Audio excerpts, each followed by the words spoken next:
Hey! Everybody get up! Everybody get up! Yeah, welcome to Anita Vita Rise. All right, everybody. Welcome. It's Anita Vita Rise. Anita Vita Rise. Yeah. Anita Vita Rise. Yeah. Anita Vita Rise. Yeah. Who can make it better? Anita Vita Rise. In all types of weather, Anita Vita Rise. Get you back together, Anita Vita Rise. Go send her a letter, Anita Vita Rise.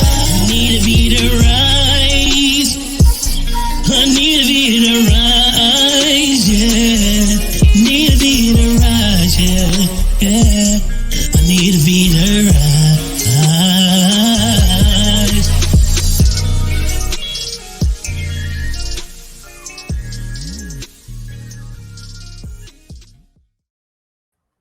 Welcome to Rise with Anita Vita. I am your host, Anita Vita, Master Medical Qigong teacher and healer. I am so grateful and thankful you're here with me today. As you know, this show aims to amplify and empower women's voices, have them share their stories so that they become a ripple effect of healing in this world.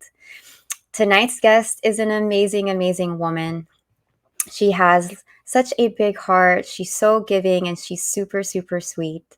She is the CEO and founder of Cafe 86, Ube Nerds, and Food Network's Chopped Sweets champions, everybody. Please help me welcome my dear sister, Ginger Lim-Dimapasok. What's up? What's up? I'm so happy to see you.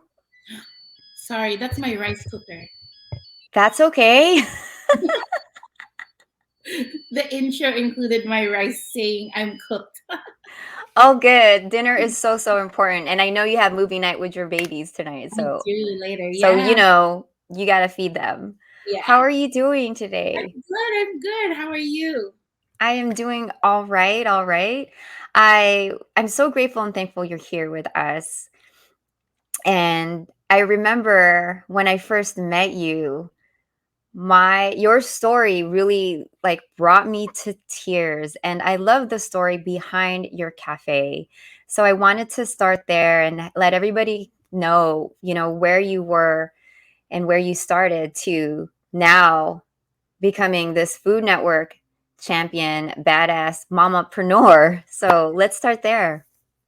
So Cafe 86 started in 2014. My husband was working in computer sales. He was selling government computers. I was a stay-at-home mom, taking care of my toddlers. I think what the turning point for us was my husband wanted something of our own, wanted to have a business that was, ours and we can control, kind of control, but, just something that he could focus on and put all his energy in and get just more gratification from. So we toyed with the idea of franchising a boba shop. And then, he's the businessman. I'm just like the creative side. So he would study all the numbers, study the concept of franchise. And he's like, I don't think that's going to work for us because I don't think it's going to work. So he's like, what if we just start our own concept based on my car, which is this AE86. It's a 1986 Toyota Corolla. At that point in time, for the past, I don't know, maybe not 20 years, but 15 years, he's always been going to car meets. I don't know if you're familiar with a car meet. It's when these guys park all their cars, pop the hoods, and stare at the hoods, and right. either eat ice cream or whatever, tacos, and then have boba while hanging out with their guys. So he said, I want to open a boba shop, coffee shop. That way we could have everything we want to drink and have desserts there. And then I can just have my car meet. It was kind of a joke, but not a joke, which eventually became a business plan and then became eventually what Cafe 86 was. a boba shop, not quite a dessert place, but just a boba shop that served a few desserts here and there. But um, what was different about us was when we were conceptualizing the menu is we wanted to be really different. And for me, in order for me to be different, being here in the United States, I had to really dig deep into my roots and really figure out, what do I want to serve? And it was easy. Within a split second, I knew, ube, easy, So Yeah. it was really converting your typical boba shop menu into a more Filipino-centric flavored menu, which would include calamansi, ube, mango, and stuff like that. And then eventually have desserts. So take a cupcake, make it ube. Take a cheesecake, make it ube. Take a cookie, make it ube. And that's how it all started. For those watching and listening in, can you describe to us what ube is? And if they don't know what it is. Ube is purple yam. So I mean, the easiest way for me to describe it, it's like to like Americans is take your sweet potato, not quite a sweet potato because ube is not naturally sweet. It's just like a very fragrant root vegetable, bright purple, and we use it in all our desserts. So it's purple yam, as opposed to taro, which is if we cook sinigang at home, taro is gabi. That little white vegetable. That's taro. So totally different from what ube is. Beautifully said. So, how interesting now that your story, it started off just as that concept, and now you have expanded that menu to include so many amazing desserts. And I'm so grateful I had a chance to try them out myself. And my favorite is the ube truffles. And I literally said, like, if a man was a truffle, this is what I would marry, because it was so delicious. And I'm so happy that I was able to whenever I'm in the area, and at the time it was Pasadena, that's the closest location to me, I would totally partake. And I remember you sharing a beautiful story about a time in the store, at the time where you were just building your business, and you were going through a pretty chaotic time, and you weren't even sure if you wanted to continue building it. Can you share a little bit about that turning point for you to continue working on your dream and continuing to serve and keep your business and your legacy going? I think you're talking about that time. I think 2016. We had just opened our second location, Pasadena. I think that was like maybe 2015, late 2015 was when this happened. We had just opened Pasadena. My husband and I had to like split forces. He's going to man the fort locally in Chino while I try to start up Pasadena. At this point, he was still also working his day job. So 9 to 5, he's working at the office. Afterwards, he would come drive to Pasadena and sub me out because I need to go home to the kids and he'd need to close up the store. And I think it was that point when the hype of the new store died down a little bit. When the store is so new in a new area, you get the lines, you get the influx of customers. It's overwhelming. It's astounding. And then all of a sudden it starts to dip. And then at that point, you're just like, oh my gosh, like, did we do this? Did we do this too fast? Did we make the right decision in opening the second location so fast? It's only been a year and we're already like, who do we think we are? Why are we opening this? And I remember that day, it was so slow. Like nobody was coming in. One of my co-workers and I were just standing at the register, and then someone walks in. A guy walks in completely in tears. And, first thing you ask is, can I help you? What can I get for you today? And he stood at the register crying, and we just couldn't figure out what he wanted. And no one's at the store. There's nobody for me to. I can't tell him step aside. Nobody was there. So my friend Victoria, she and I were working that day. I just told her, let's just have him sit, get him a drink, get him a coffee, and just let him be. And I recall just letting him sit there. Literally, all he did was put his head down and cry. Didn't even touch his coffee. And I remember clearly there was like a puddle of tears. Literally, when they say you're crying a puddle of tears, there's literally a puddle of tears down by his feet.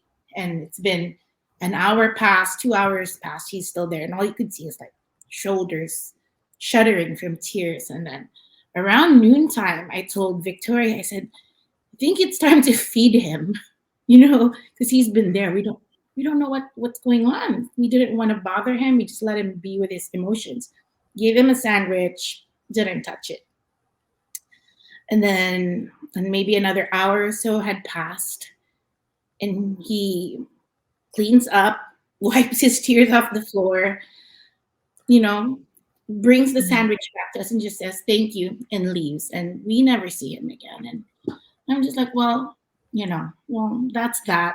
We didn't really have business today. We spent half the day just watching a guy cry at the cafe. But, it is what it is. It's just, at least we were able to kind of help someone that day. Whatever we did, I don't know what we did, but he sat there, he cried, and he left us. Fast forward to maybe 2 years later, I would say, I get a call from one of my staff saying that there's a guy here wanting to speak to you on FaceTime. So turns on FaceTime and it's that guy. And I saw him instantly. I'm like, oh, I remember him. And it's the guy who cried that day when we just opened Pasadena. And I'm like, hi, how are you? How can I help you? And I'm happy to see you. And he said, well, I just wanted to look for you because you're going to make me cry. Oh, sis. I wanted to look for you because do you remember when I came to your store years ago? And I said, yeah, I remember that day. And he said, that day, I lost my partner. And I said, oh, wow. And he said, I wandered the streets of Pasadena, meaning to go to the bridge. There's a beautiful bridge in Pasadena. And I said, I wanted to go to the bridge and just go and be with my partner who just died. And I said, oh my gosh. And he said, but I found you guys. Your door was open and I found you and you let me cry here and you sat here and you even tried to feed me and all that. And I said, well, we had no idea what you were going through. But he just said, thank you that you let me be that day. And that I have to say that you kind of saved my life because I stayed here and I felt safe.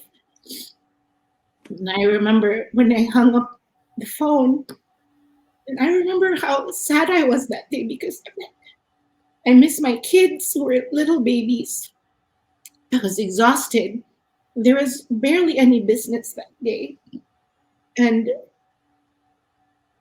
there's bigger things going on other than, us. But I realized more than just, serving, making money and all that.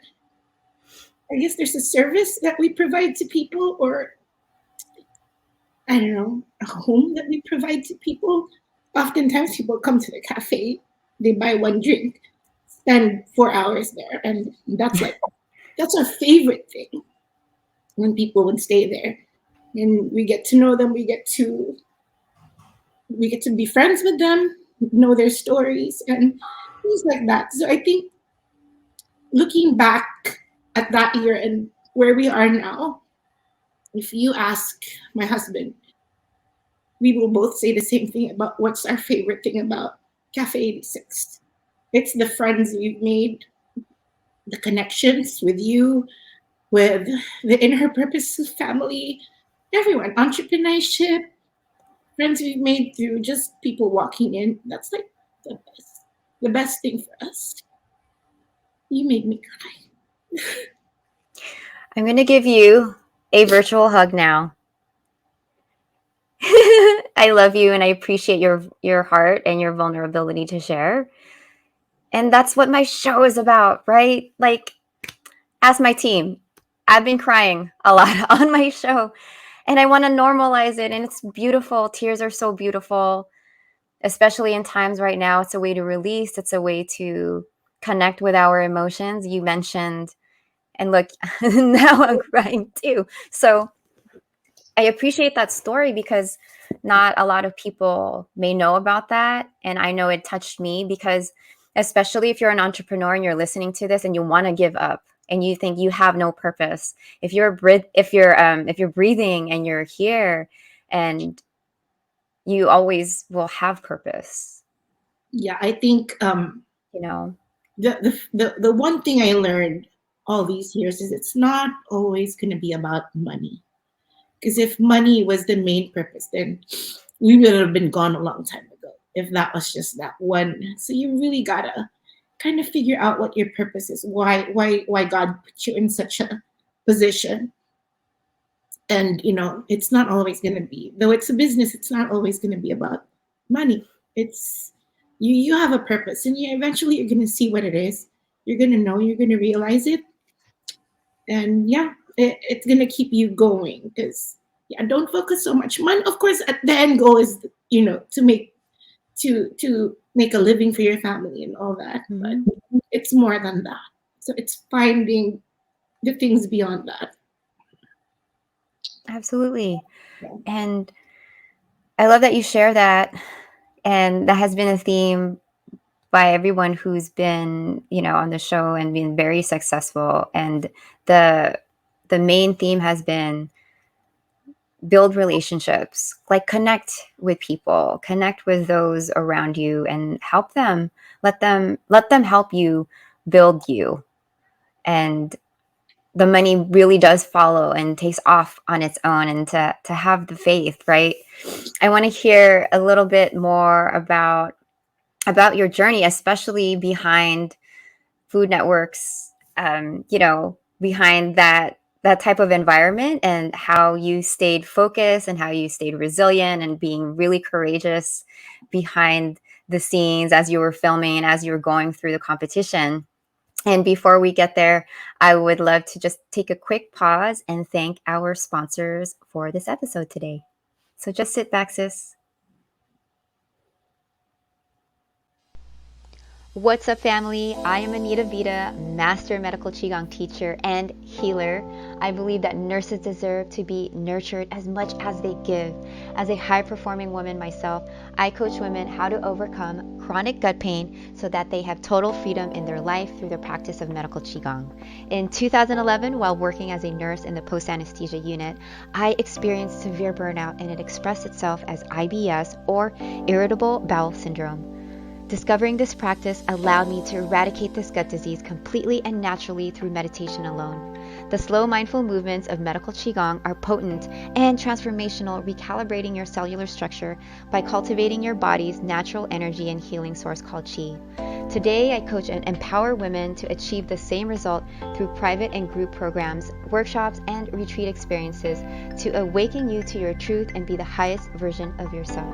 If you're still in pain, you've tried everything, and you're sick and tired going from doctor to doctor with only prescriptions and strict diets as solutions, fear no more, my friend, because you have found me. Send me a message right now at anita@nacionvita.com and we'll get you to rise out of that pain, guaranteed.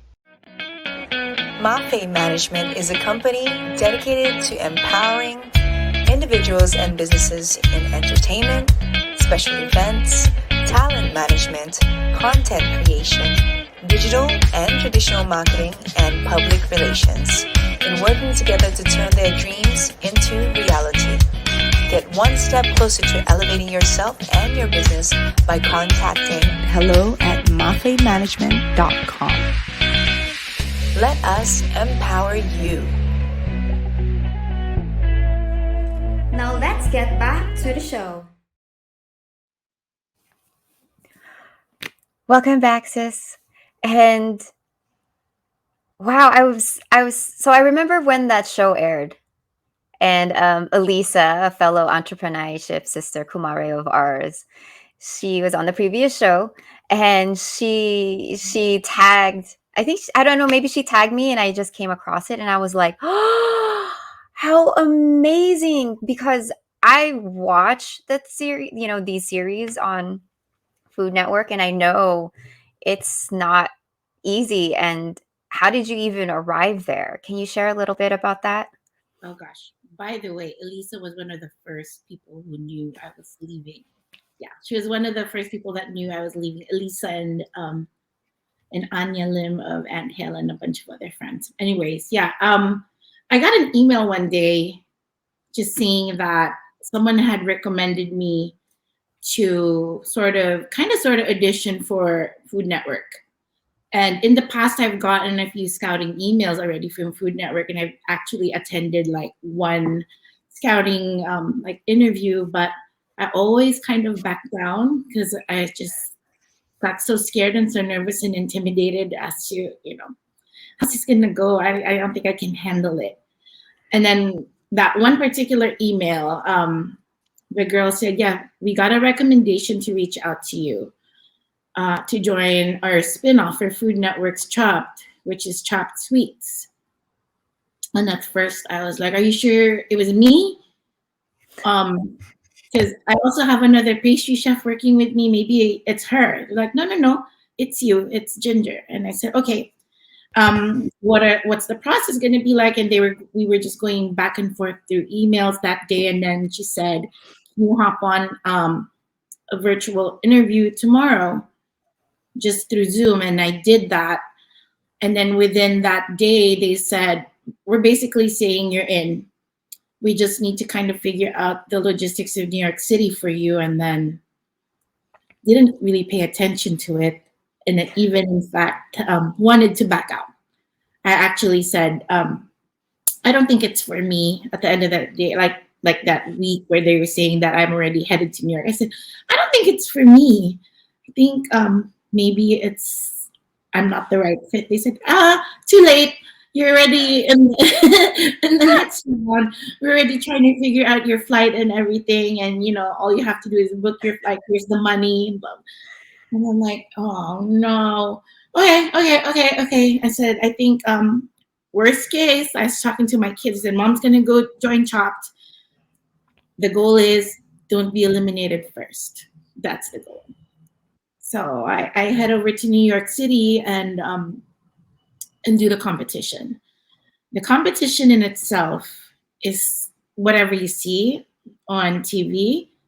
The stress level that you see, it's a little bit worse in real life, because what they're not showing is like, oh gosh, yeah, they're not showing you that you're screaming at cameramen following you. You're trying to like figure out your stuff, burning things, dropping things. It's whatever you see is what you get. And I think my only real focus that day, and that's always been my game plan gearing up for the show, was all I wanted to do was make Filipino food, Filipino desserts. So I tried to focus on that, distract myself, and made friends with my competitors so that it made it kind of feel easier. In fact, I became really good friends with the girl I went to finals with. And I just really just tried to focus. I cried a lot. Nobody showed that. Cried maybe 4 or 5 times throughout the whole ordeal. Filming took about 16 hours, I think. Wow.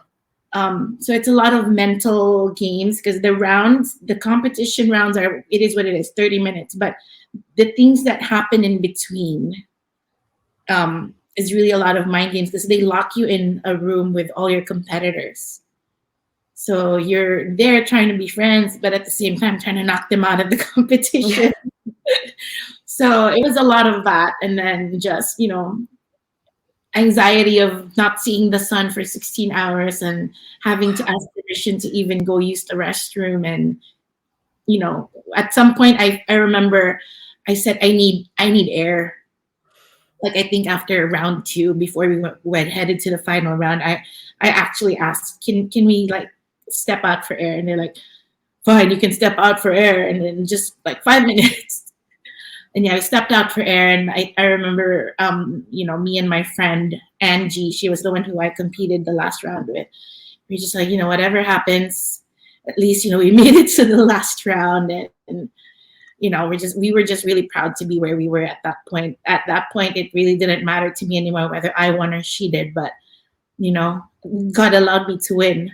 And that was just like so surreal, because you grow up watching Food Network. Yeah. You love to cook, you love to bake, but never in my wildest dreams, never did I ever think that I would be there. So that was really quite an experience. You said that it was a lot of mind games. And what kept you in your center or kept you grounded as you were going through that process? I was praying a lot. Like, I said, Lord, if I just make it to round 1, I will, I will, that's all I need. And then I made it past round 1. And round 1, I burned my turon. And I actually thought, that's it. I'm going to go because I burned it. But, I was able to save it. It's just mind-blowing how things fell into place. But yeah, it was just a lot of praying, a lot of breathing, and just focusing, trying to really just focus on getting the task done. So that was really what got me through it. When they announced that you were the winner, what were you feeling in that moment? That exact moment, I just like wanted to see my family. I'm like, oh, I want my kids to be here, my husband to be here, and the rest of my family. That was like, so you're gonna make me cry again.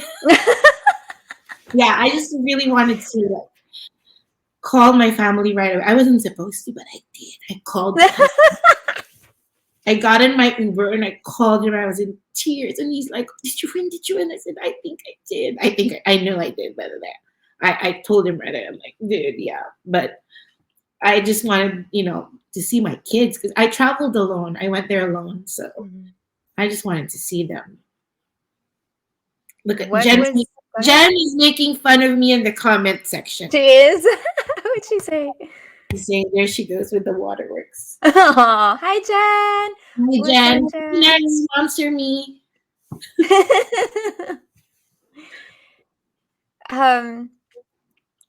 I was just thinking of Jen real quick, because Jen and her cousin Rose Boato, they were on my previous episode as well. They wrote a book called In Her Purpose, and Ginger is also part of the In Her Purpose family and in that book. So pick up a book. Sis, what was your greatest lesson since going through that challenge? I think the greatest lesson that I've learned was really just work hard. And I think that I've learned all these, 7 years of being with Cafe 86, working alongside my husband. It's like things that you never thought you could achieve, you could actually achieve. And I was just telling my kids earlier, because is this going to be like a super crying episode? Because it seems like it is. We got home and there's a huge package on my door. And my son's like, it's huge, it's for you. And I said, oh, let's open it. Oh, I said, I know what it is. New York Times emailed me 2 weeks ago and said, there's a package coming for you. We want you to preview this book. So I'm like, ooh, I opened the book. I'm like, dude, it's huge. It's like this big New York Times encyclopedia. It's the cookbook. Nice. Yeah, it's the New York Times Essential Cookbook. So I'm like, oh, cool. I'm a fan of Amanda Hesser. So I'm glad to have the book. And, it's going to be in my library. Then a little bookmark came with it. And then it just said, Ginger, this is so you can always find the ube pie recipe. Oh, and nice. I contributed an ube pie recipe a couple of years ago for New York Times for Thanksgiving. They wanted to feature our ube pie, and That one was that original recipe was done by my good friend Yaz for Cafe 86. And now New York Times wanted me to kind of scale it down and make it more user-friendly at home. So I sent a recipe. And then I just when we opened the book, my kids were with me. And I look and the recipe is in the book. And they published the recipe. And Cafe 86 is in here. And, you know, my name is in here. So I was just telling Leah. And Leah was wondering. I was crying. She said, why are you crying? And I said, dude, I was your age when I started to cook. Dude, never in a million years did I ever imagine this day. It's not a big deal to a lot of people, you know. It's a line in a book, but it's huge. I never saw ube in any of the cookbooks that I owned growing up. It was never in any of them, and now it's everywhere. And we have people like Nicole Ponseca and all these other wonderful Filipino businesswomen and businessmen who are now, you know, having cookbooks, getting books published. In her purpose, all of our Filipino sisters and other Asian sisters. So my kids get to grow up with representation, and in their bookshelves, they'll see our food. Outside, they'll see in restaurants, there's adobo, there's ube, there's sinigang, best soup in the world, sinigang. Never did I ever see that growing up. So I'm really I was just so emotional. And I told her I never imagined this day would come, but it did. It did. So if it happened for me, I can't imagine the possibilities that the future generations can have with everything that's opened up for us now. So I'm just really grateful. Stop making me cry, Anita. I am not making you cry. I just know that I hold such a beautiful, loving space, and you all are just stars, and you do it on your own. And, you know, I want to share I want to go back to when you said, in this book, Anita, it's just a line in this, you know, my recipe. I want to recognize you for all your hard work and all of your sacrifice and your courage and vulnerability to keep going so you can make, you know, our food and put it in that recipe book and published twice too. I'm going to highlight Jen's comment when she's like, you are a published author. You have your recipes, your story are in 2 books. And there's no doubt in my mind that I know you're going to write a recipe book. If you're not already starting it, I know that there'll be volumes of that. And even if not on your own, not only on your own, but also in collaboration with others that you brought up, you know, our Filipina sisters who are making Filipino food mainstream. Yeah. And so I celebrate you, sis. I celebrate you for doing that. And it took some time, and you did not stop. Your resiliency behind it to keep going, and now to pass it on to your children. And then, right, it just keeps going and going. It is your legacy. Yeah, and it really takes a village. I mean, there's more than just us. There's so many others doing it. And I think the beauty of what's going on right now is that every corner of the world, you know, someone out there is making an adobo bowl. Someone out there is serving ube desserts. Someone out there is making some sort of halo-halo. So every corner, it's becoming like, you know, it's normal not to say, let's go out to dinner and have Filipino food. You remember when it used to be, let's go out to dinner and have Chinese food or Japanese food. And now we can say, yeah, let's go to LA and have Filipino food. Yeah. Yeah. And it's nice. It's really nice. So what does celebrating mean to you? as we open up, this month, the topic is celebration. What does it mean to you? Did you celebrate after you reached these milestones with being in the book, with, being a chopped sweets champion, and just all of these beautiful opportunities coming your way, opening many stores and continuing to expand? We celebrate every little, whether it's big or small. In my family, I find reasons to celebrate, and what better way to celebrate things than with food too. But the funny thing is, the Chopped happened right at the beginning of the pandemic, in her purpose launch during the pandemic. Yes. So if in hindsight you're gonna really think, there's really not a lot of ways for us to be able to celebrate it, but in our own little way, we were really able to just celebrate, talking to Jen, to Rose, and, just being proud of the accomplishments that we have all done collectively as a community, not just in the food industry. There's so many other, like you guys in the medical industry, everyone who's done what they did throughout this pandemic, everyone. There's just so much to celebrate. Life.